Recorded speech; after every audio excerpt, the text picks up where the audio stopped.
అయితే ఈ చెట్టుకి 3 గొలలు కర్ర తాకినాయి. ఈ గొలనే ఫస్ట్ తాకింది కర్ర. మొన్నదాకా మంచిగా పడ్డది, 1 లీటర్న్నర 2 లీటర్ దాకా అయింది కళ్ళు. కాకపోతే ఒక 10 రోజుల నుండి రోజు కింద తాకి ఈ రోజుకి ఇట్లా అయింది కళ్ళు. చాయ్ గ్లాసుల కన్నా కొంచెం ఎక్కువ ఉంది, కానీ కళ్ళు మొత్తం ఇట్లా పలిగిపోయింది. దీనికి భవిష్యత్తు లేదు. ఇక గొల కూడా గట్టిగా అయిపోయింది. దీన్ని గీసినా కానీ టైం వేస్ట్. ఇది బంద్ చేస్తానన్నా ఇక పక్క గొలలన్నా పెరుగుతాయి కళ్ళు. మొత్తం మీదనైతే చెట్టు అయితే ఇప్పటికి ఒక 2.5 లీటర్ల దాకా అవుతుంది.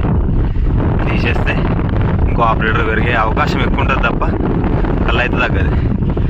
కళ్ళు తక్కువైన దాన్ని మాత్రం ఇట్లా టైం వేస్ట్ చేసుకోకండి.